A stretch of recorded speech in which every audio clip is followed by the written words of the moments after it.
News now देखने वाले सभी दर्शकों का स्वागत है। 3/11/2023 को जीएडी डिपार्टमेंट द्वारा एक ऑर्डर निकाला जाता है। ऑर्डर नंबर 158/2023/09 जीएडी, जिसमें सरकारी मुलाजमीन के ऊपर स्ट्राइक्स या प्रोटेस्ट करने पर जो है वो पाबंदी लगाई जाती है। जहां एक तरफ इस ऑर्डर को निकाला गया, वहीं दूसरी तरफ पब्लिक डोमेन में इस ऑर्डर के ऊपर चर्चाएं की जा रही है और दूसरी तरफ अब सियासी जमातें जो हैं वो भी इस ऑर्डर को लेकर जो है वो बयानबाजी करना शुरू हो गई है। आज पीपल्स डेमोक्रेटिक पार्टी की प्रेसिडेंट महबूबा मुफ्ती ने भी ट्वीट कर इस ऑर्डर के बारे में कहा और उन्होंने कहा कि ये सरकार का डिक्टेटरशिप है, जहां पे सरकारी मुलाजमीन की आज़ादी पर जो है वो पाबंदी लगाई जा रही है। वहीं दूसरी तरफ मैं आपको बता दूं कि ये ऑर्डर जो है ये कहता है कि सरकारी मुलाजमीन पार्टिसिपेट नहीं करेंगे डिमॉन्स्ट्रेशंस में या स्ट्राइक्स में। और अगर मैं इस ऑर्डर की पूरी लैंग्वेज आपको बता दूं तो ऑर्डर कहता है, demonstrations and strikes, no government employ shall resort to or in any way abet any form of strike in connection with any matter pertaining to his service or the service of any other government employee। और इस order में ये भी कहा गया है कि ये इनडिसिप्लिन होगा और सरकारी मुलाजिम के खिलाफ जो है वो कार्रवाई भी की जाएगी। और इसमें इन्होंने रूल 20 सबसेक्शन 2 का हवाला भी दिया है, जिसमें Jammu and Kashmir government employees conduct rule 1971 में। और दूसरी तरफ ये भी कहा जाता है कि जब सरकारी मुलाजिम की अपॉइंटमेंट होती है तो एक जो हलफनामा या हम कह सकते हैं जो अपॉइंटमेंट लेटर दिया जाता है,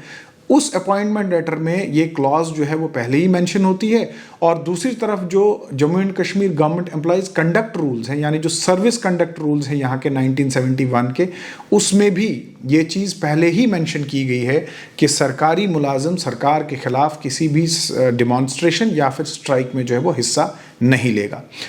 और अब इस मामले में हिदायत भी दे दी गई है एडमिनिस्ट्रेटिव सेक्रेटरीज़ को कि एक तो इस ऑर्डर को सर्कुलेट किया जाए और दूसरा, अगर महकमे में कोई भी शख्स जो है वो इस चीज़ में मुलविस पाया जाता है तो उसके खिलाफ डिसिप्लिनरी कार्रवाई भी जो है वो की जाए।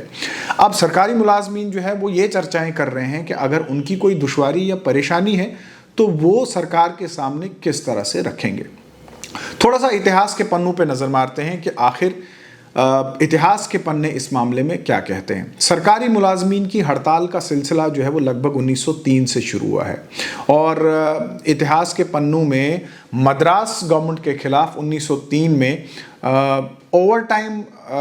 के ऊपर जो है वो प्रोटेस्ट किया था सरकारी मुलाजमीन ने। और उन्होंने ये कहा था कि चूंकि हमें ज़्यादा वक्त काम कराया जाता है और सरकार जो है वो ज़्यादा वक्त काम कराने के बावजूद भी उस ज़्यादा वक्त के पैसे जो है वो नहीं देती है। तो ये हवाला था 1903 में मद्रास गवर्नमेंट के खिलाफ। 1905 में कलकत्ता गवर्नमेंट के खिलाफ प्रोटेस्ट हुआ और ये प्रोटेस्ट हुआ कि इतवार और गेस्टेड हॉलीडेज़ को भी जब सरकारी मुलाजमीन को काम करना पड़ रहा था तो उन्होंने सरकार के खिलाफ आवाज़ उठाई और हड़ताल करके ये डिमांड की कि अगर इतवार के दिन और गेस्टेड हॉलीडेज़ पे भी काम करना है तो हमें उनकी तनख्वाहें भी जो है वो मिलनी चाहिए।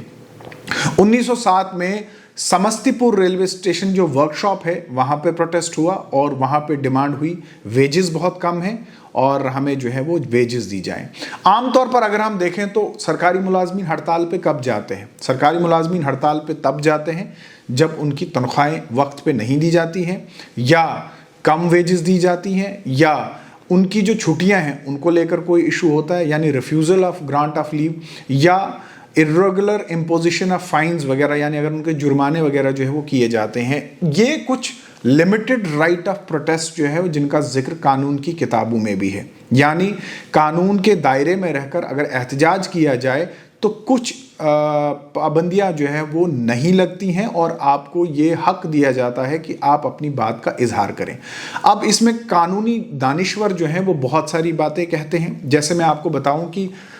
आर्टिकल 19 जो कॉन्स्टिट्यूशन ऑफ इंडिया का है वो ये कहता है कि right to freedom of speech and expression जो है वो हर शहरी के पास है, हर नागरिक के पास है। इसका पार्ट ए कहता है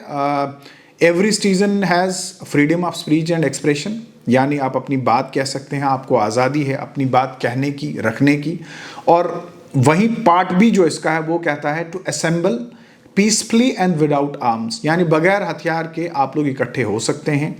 और इसी की तीसरी जो क्लॉज है वो कहती है टू फॉर्म एसोसिएशन और यूनियंस। और ये जो तीसरी क्लॉज है इसी के तहत सरकारी मुलाजमीन जो थे वो एसोसिएशंस भी बनाते थे और यूनियंस भी बनाते थे। यानी अगर आप जम्मू कश्मीर में ही देखें, जब भी सरकारी मुलाजमीन प्रोटेस्ट करते हैं या एहतजाज करते हैं तो वो किसी बैनर के तहत जो है वो करते हैं, यानी वो किसी एसोसिएशन या यूनियन के तहत जो है वो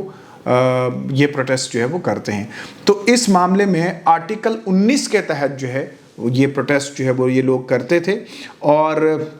अब चूंकि सरकारी मुलाजमीन पर पूरी तरह से ये पाबंदी लगाई गई है कि वो किसी भी स्ट्राइक या फिर डिमॉन्स्ट्रेशन में जो है वो एहतजाज में जो वो हिस्सा नहीं लेंगे, वहीं पब्लिक डोमेन में ये चर्चा जो है वो थोड़ा सा ज़्यादा बढ़ गई है कि क्या आर्टिकल 19 के तहत भी लोग या सरकारी मुलाजमीन जो है वो अपना विरोध प्रदर्शन जो है वो नहीं करेंगे। और दूसरा सवाल जो बड़ा सवाल है वो ये है कि अगर सरकारी मुलाजमीन ने अपनी आवाज़ बुलंद करनी है या सरकार के सामने कोई बात रखनी है तो वो कैसे रखेंगे। हालांकि अब ये मामला जो है वो डिबेट का बन गया है और आइंदा वक्त में हम ये कोशिश करेंगे कि जो कानूनी दानिश्वर हैं उनको स्टूडियो में बुलाकर जो है इस पर बात की जाए। लेकिन आम तौर पर हमने जो कोशिश की, खासकर जो जम्मू कश्मीर में सरकारी मुलाजमीन की जो यूनियंस बनी हैं, ट्रेड यूनियंस हैं, मुख्तलिफ यूनियंस हैं, उनसे जब हमने बात की तो उन्होंने यही कहा कि अब हमारे पास कौन सा रास्ता बचता है कि हम अपनी बात सरकार के सामने रखें और सरकार के साथ ये जो कन्फ्रंटेशंस के इश्यूज़ हैं ये तो इतिहास के पन्नों में भी हैं जिनका मैंने भी जिक्र किया। दूसरी बात, जब हमने उनसे कहा कि क्या आप कैमरे के सामने इस मामले पे बात करेंगे तो उन्होंने इनकार कर दिया। उन्होंने कहा चूँकि अभी 3 तारीख को ही ये ऑर्डर आया है तो जाहिर सी बात है हमें भी इस ऑर्डर को देखना होगा, इस पर बातचीत करनी होगी, चर्चा करनी होगी। लेकिन तब तक इस ऑर्डर के तहत भी जो है ये पाबंदी लगाई गई है कि हम सरकार के खिलाफ जो है वो बात नहीं कर सकते हैं। अब दायरा ये देखना होगा कि इस ऑर्डर में ये जो पाबंदी लगाई गई है ये किस हद तक एक तो लागू होगी और दूसरा